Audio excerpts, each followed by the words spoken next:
Pernah gak kamu merasa hidup ini seperti ruang tunggu, tapi kamu bahkan gak tahu sedang menunggu apa? Setiap hari kamu bergerak, tapi dalam hati terasa diam. Lelah, tapi gak tahu apa yang bikin lelah. Dan diam-diam, ada pertanyaan-pertanyaan yang kamu simpan rapat. Apa aku cukup? Kenapa hidupku terasa kosong meski semua terlihat baik-baik saja? Kalau kamu pernah merasa seperti itu, mungkin video ini bukan sekedar tontonan, tapi cermin untuk kamu yang sedang mencari arah. Tonton sampai habis. Mungkin ada satu kalimat yang bisa kamu temukan dan kamu butuhkan. Kamu bangun pagi, menjalani hari, lalu tidur lagi. Tapi entah kenapa, rasanya seperti gak kemana-mana. Seperti duduk di ruang tunggu kehidupan yang tak kunjung memanggil namamu. Kamu sibuk, kamu capek, kamu berusaha, tapi semuanya terasa seperti penantian panjang tanpa ujung yang jelas. Pernah nggak kamu bertanya, sebenarnya kamu sedang menunggu apa? Mungkin kamu menunggu keajaiban. Mungkin kamu berharap suatu hari ada yang datang menyelamatkanmu. Pekerjaan impian, cinta sejati, atau validasi dari orang-orang yang bahkan nggak peduli. Tapi di balik semua itu, bisa jadi kamu cuma takut bergerak tanpa kepastian. Karena bergerak berarti mengambil risiko. Dan menunggu, seaneh itu terdengar, terasa lebih aman. Padahal, diam di tempat itu juga bentuk kehilangan, cuma lebih pelan. Dalam Atomic Habits, James Clear menulis bahwa perubahan besar bukan soal motivasi sesaat, tapi soal sistem kecil yang konsisten. Kalau hidup terasa macet, bukan karena kamu gagal, tapi karena kamu pasrah pada alur yang bukan kamu bangun sendiri. Jadi pertanyaannya bukan lagi apa yang aku tunggu, tapi sampai kapan aku mau duduk diam dan membiarkan hidup lewat begitu saja. Dan di saat kamu mulai mempertanyakan itu, pelan-pelan muncul suara-suara kecil di dalam kepala. Bukan teriakan, bukan jawaban, hanya bisikan. Apa aku benar-benar ingin hidup seperti ini? Apa ini semua memang keinginanku atau hanya warisan harapan orang lain? Pertanyaan-pertanyaan itu tidak muncul di status, tidak terucap dalam obrolan, tapi mereka ada. Diam-diam, mereka tumbuh dari dalam. Yang paling mengganggu bukanlah tidak tahu jawabannya, tapi rasa bersalah karena berani bertanya. Seolah mempertanyakan hidup sendiri adalah bentuk pengkhianatan terhadap jalan yang sudah dipilih. Padahal, justru pertanyaan-pertanyaan itu adalah tanda bahwa kamu sedang sadar, bahwa kamu tidak lagi mau hidup secara otomatis, bahwa kamu sudah muak dengan "ya sudah" dan mulai rindu dengan "kenapa tidak". Mungkin inilah momen terpenting, saat kamu berhenti menjawab ekspektasi dan mulai mendengarkan kegelisahanmu sendiri. Karena seperti yang dikatakan James Clear dalam Atomic Habits, identitas kita dibentuk bukan dari hal besar yang kita kejar, tapi dari hal kecil yang kita izinkan untuk terus terjadi. Dan bisa jadi, pertanyaan-pertanyaan yang selama ini kamu hindari adalah pintu pertama menuju arah yang benar. Lalu, kalau pertanyaan-pertanyaan itu sudah muncul, apa kamu akan terus menunggu jawabannya jatuh dari langit? Atau mulai berjalan, meski belum tahu kemana? Karena di titik ini kamu harus memilih, menjadi penunggu yang diam, atau penjelajah yang berani tersesat. Banyak orang terlihat sibuk padahal hanya memutar di tempat yang sama. Menunggu, berharap, tapi tidak bergerak, menyebutnya proses, padahal hanya penundaan yang dibungkus alasan. Menunggu bukan hal yang salah, selama kamu sadar apa yang kamu tunggu dan kenapa. Tapi kebanyakan dari kita justru menunggu tanpa nama, tanpa arah. Kita pasrah pada keadaan, membiarkan ritme hidup ditentukan oleh tren, orang tua, pasangan, bahkan algoritma. Seolah semua lebih tahu tentang hidup kita dibanding kita sendiri. Itulah bentuk penantian paling pasif. Ketika kamu sadar ada yang salah, tapi memilih diam karena takut perubahan lebih menyakitkan.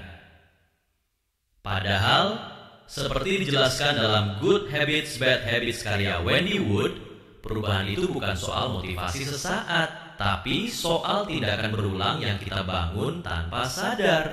Menjadi proaktif bukan berarti punya semua jawaban, tapi mau mengambil satu langkah kecil yang konsisten. Bukan lari dari kekacauan, tapi memilih untuk hadir di dalamnya dan mulai menyusun ulang arah, pelan tapi nyata. Mungkin selama ini kamu kira keresahan itu musuh, sesuatu yang harus disembunyikan, dilawan atau dibungkam. Tapi, bagaimana kalau justru keresahan itu adalah kompas, petunjuk halus bahwa ada sesuatu dalam dirimu yang menolak dijinakkan. Bukan karena kamu lemah, tapi karena kamu sadar ada yang lebih besar dari sekadar hidup untuk bertahan. Keresahan adalah tanda kamu masih peduli, kamu belum menyerah. Banyak orang mengira arah hidup ditemukan saat tenang, saat damai, saat semuanya terkendali. Padahal, justru dalam kegelisahan itulah kita sering melihat dengan jujur siapa kita, apa yang kita butuhkan, dan mana jalan yang sebenarnya bukan milik kita. Keresahan bisa jadi hadiah kalau kita cukup berani duduk dengannya, alih-alih mengalihkan perhatian dengan scrolling tanpa henti atau sibuk demi validasi semu. Seperti yang ditulis James Clear, perubahan identitas sejati lahir dari proses, bukan paksaan. Dan proses itu seringkali dimulai dari rasa tidak nyaman. Jadi, daripada terus bertanya kapan hidupmu akan berubah, lebih baik mulai bertanya, apa keresahan yang sebenarnya ingin kamu dengarkan hari ini?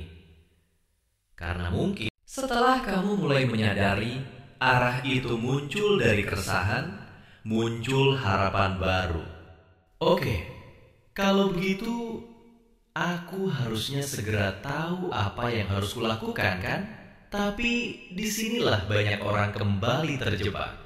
Mereka ingin semua jelas, semua cepat, semua pasti.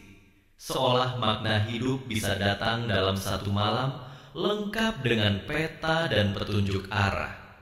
Padahal tidak semua jawaban itu muncul saat kamu menginginkannya. Kadang justru muncul ketika kamu sudah siap menerimanya. Dalam The Psychology of Money, Morgan Housel menulis bahwa sebagian besar keputusan terbaik dalam hidup lahir dari kemampuan untuk menunda kepastian dan tetap tenang dalam ketidakjelasan. Dan ini berlaku bukan hanya dalam uang, tapi juga dalam hidup. Kamu tidak akan selalu dapat kepastian hari ini, tapi kamu selalu bisa memilih sikap hari ini. Dan mindset itulah yang membedakan orang yang terus mencari dari mereka yang akhirnya menemukan. Belajarlah berdamai dengan proses. Hidup bukan soal cepat-cepatan menemukan jawaban, tapi tentang siapa yang paling sabar merawat pertanyaan. Karena jawaban terbaik itu tidak datang dari luar, tapi tumbuh dari dalam, melalui pengalaman, kesalahan, dan waktu. Jadi, jika hari ini kamu belum punya semua jawaban, itu bukan tanda kamu gagal. Itu tanda kamu masih manusia. Kalau hari ini kamu belum punya semua jawaban, jangan diam. Karena meski jawabannya belum datang, kamu masih bisa menciptakan ruang agar dia punya tempat untuk muncul. Dan ruang itu dibangun dari kebiasaan-kebiasaan kecil yang kamu lakukan setiap hari. Bukan hal besar yang terlihat di luar, tapi langkah sunyi yang kamu ulang tanpa tepuk tangan. Inilah momen di mana hidup mulai menggeser arah, bukan dari teriakan motivasi, tapi dari repetisi tindakan yang jujur. James Clear dalam Atomic Habits menulis, Setiap tindakan kecil adalah suara yang kamu berikan untuk identitas yang ingin kamu bangun. Jadi, kalau kamu terus memilih diam, kamu sedang memberikan suara untuk tetap tersesat. Tapi, jika kamu mulai membaca satu halaman buku, menulis satu kalimat jurnal, berjalan 5 menit setiap pagi, kamu sedang menyusun arah baru. Mungkin pelan, tapi pasti. Kebiasaan kecil tidak akan langsung mengubah dunia, tapi mereka akan mengubahmu. Dan saat kamu berubah, caramu melihat dunia ikut berubah. Disinilah arah hidup mulai jelas, bukan karena semesta berubah, tapi karena kamu yang berubah. Maka, jangan tunggu semangat, jangan tunggu mood. Mulailah dari yang kecil, dan biarkan konsistensi menjadi kendaraan. Tapi meski kamu sudah mulai bergerak, satu hal ini tetap akan menghantui, ketidakpastian. Kamu mungkin bertanya, kalau aku sudah membangun kebiasaan baik, sudah pelan-pelan berubah, kenapa hidup masih belum jelas? Dan disinilah banyak orang menyerah, bukan karena mereka malas, tapi karena mereka belum belajar berdamai dengan fakta bahwa hidup memang tidak selalu memberi kepastian di awal perjalanan. Wendy Wood dalam Good Habits, Bad Habits menjelaskan bahwa kebanyakan dari kita menyerah bukan karena kekurangan niat, tapi karena lingkungan kita tidak mendukung kita untuk bertahan dalam ketidakpastian. Kita ingin hasil cepat, validasi instan, perubahan yang bisa dilihat. Padahal, perubahan sejati seringkali terasa membosankan, lama, tidak meyakinkan. Tapi justru disitulah kekuatanmu diuji. Sanggupkah kamu bertahan di tengah kabut tanpa arah yang pasti? Toleransi terhadap ketidakpastian bukan kelemahan. Itu kekuatan yang langka. Itu artinya kamu memilih berjalan meski belum tahu ujungnya. Itu berarti kamu lebih percaya pada proses yang kamu bangun sendiri daripada peta yang dibuat orang lain. Dan justru dalam ketidakpastian itulah kejelasan hidup perlahan muncul. Bukan sebagai hadiah, tapi sebagai hasil dari keberanianmu untuk tetap melangkah bahkan saat dunia terasa abu-abu. Kita hidup di era kecepatan, semua serba instan. Informasi, validasi, bahkan harapan untuk menemukan makna hidup pun ingin didapat secepat mungkin. Tapi mungkin itulah kesalahan paling umum. Kita terlalu sibuk mengejar jawaban, padahal hidup bukan kuis yang harus segera diselesaikan. Hidup itu proses. Dan justru saat kamu berhenti mengejar jawaban, kamu mulai benar-benar hidup. Alih-alih bertanya, apa tujuan hidupku? Coba ubah jadi, proses seperti apa yang membuatku merasa hidup? Jawaban tidak muncul dari pencapaian, tapi dari keterlibatan. Saat kamu mulai menikmati proses belajar, proses gagal, proses bangkit, kamu mulai membangun arah yang tidak bisa diberikan oleh siapapun. Karena arah itu bukan tentang tujuan yang jelas, tapi tentang siapa yang kamu jadi di sepanjang jalan. Seperti yang ditulis James Clear, tujuan memang bisa memotivasi, tapi sistemlah yang menentukan hasil. Dan sistem itu dibangun dari proses, bukan keinginan. Jadi kalau kamu terus mencari jawaban akhir tanpa mencintai prosesnya, kamu akan terus merasa tersesat. Tapi jika kamu mulai fokus pada langkah-langkah kecil yang membentukmu hari demi hari, kamu akan sadar, mungkin hidup ini memang bukan soal menemukan, tapi soal menjadi. Mungkin ini saatnya kamu jujur. Kamu bukan cuma lelah fisik, kamu lelah secara emosional. Lelah tanpa tahu kenapa. Bangun tidur sudah capek, padahal belum melakukan apa-apa. Tapi kepalamu penuh, hatimu penuh, dan kamu mulai merasa seolah dunia ini terlalu bising untuk dihadapi. Bisa jadi ini bukan sekadar burnout, tapi pertanda bahwa selama ini fokusmu salah arah. Kamu terlalu sering memberikan perhatian pada hal-hal yang tidak memberi energi balik. Scroll tanpa arah, membandingkan hidupmu dengan orang lain, menyenangkan semua orang, takut mengecewakan. Semua itu perlahan mengurasmu, Kamu sibuk jadi versi terbaik untuk dunia luar, sampai lupa bagaimana rasanya menjadi diri sendiri yang utuh. Kamu bukan gagal, kamu hanya terlalu sering mengorbankan isi batin demi ekspektasi eksternal. Kelelahan emosional bukan musuh yang harus dihindari, tapi sinyal tubuh dan jiwa bahwa ada sesuatu yang perlu ditata ulang. Seperti kata Morgan Housel, dalam hidup ini bukan yang paling pintar yang bertahan, tapi yang paling sadar terhadap batasnya. Mungkin saat ini bukan waktunya untuk bekerja lebih keras, tapi untuk menyadari kemana sebenarnya semua energi kita selama ini bocor. Saat kamu kelelahan karena fokusmu terserap kemana-mana, muncul dorongan bawah sadar, melihat ke hidup orang lain, membandingkan, seolah-olah kebahagiaan mereka adalah ancaman bagi prosesmu sendiri. Kita mulai mempertanyakan langkah kita bukan karena salah, tapi karena langkah orang lain terlihat lebih cepat, lebih mulus, lebih berhasil. Tapi, siapa bilang semua yang tampak sempurna benar-benar seindah itu dari dekat? Perbandingan adalah pencuri damai paling licik. Ia tidak menghancurkanmu secara frontal, tapi perlahan membuatmu merasa selalu kurang.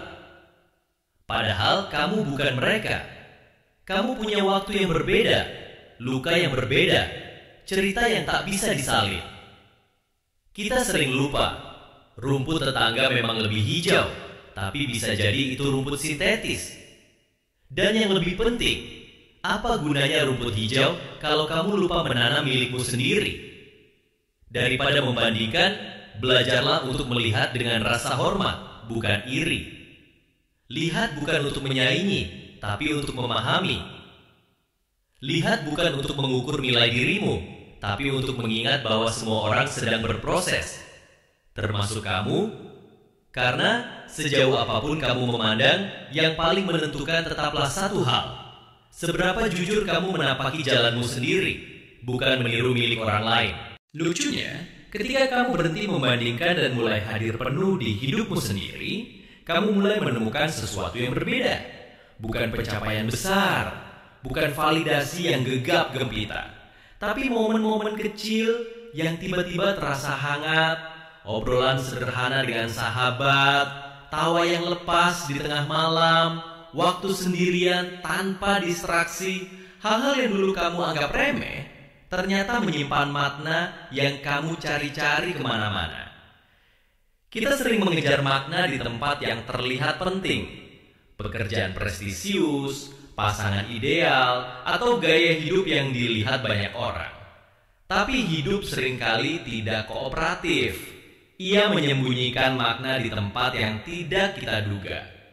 Di kegagalan, di kesendirian, di kesalahan yang memalukan, di situasi yang tidak kita pilih, tapi ternyata mengubah kita dari dalam. Makna bukan sesuatu yang diciptakan, tapi disadari saat kamu mulai melihat hal biasa dengan cara yang luar biasa. Disitulah hidup mulai berbicara jujur, tidak lewat kata-kata, tapi lewat rasa tenang. Dan mungkin itulah yang selama ini kamu cari, bukan jawaban rumit, tapi rasa damai, karena akhirnya kamu bisa berhenti berlari. Karena ternyata yang kamu cari bukan arti hidup, tapi rasa pulang ke dirimu sendiri. Jadi, kalau hari ini kamu masih belum tahu mau jadi apa, belum punya semua jawaban, belum yakin arahmu kemana, itu bukan kegagalan, itu kehidupan. Kamu bukan karakter dalam skrip yang harus tahu endingnya dari awal. Kamu manusia, dan manusia butuh waktu, butuh bingung, butuh salah arah dulu sebelum akhirnya merasa sampai. Tidak semua hal harus jelas hari ini. Kita dibentuk bukan oleh kecepatan kita menemukan makna, tapi oleh ketekunan kita menjalani hari-hari yang belum pasti. Justru di tengah ketidakjelasan itulah karakter dibangun, keberanian ditempa, dan hati diuji. Kamu tidak harus tahu semua sekarang. Kamu hanya perlu cukup keberanian untuk tetap berjalan meski belum ada peta. Karena seperti yang dikatakan James Clear, setiap hari adalah suara yang kamu pilih untuk versi dirimu di masa depan. Jadi, jika kamu merasa hari ini masih seperti penantian panjang, tidak apa-apa. Mungkin jawaban yang kamu tunggu bukan sesuatu yang akan datang dari luar, tapi sesuatu yang tumbuh perlahan di dalam, melalui langkah kecil, kesadaran baru, dan pilihan-pilihan yang kamu buat dengan jujur. Karena pada akhirnya, hidup bukan tentang menemukan semua jawaban, tapi tentang siapa yang kamu izinkan untuk kamu jadi.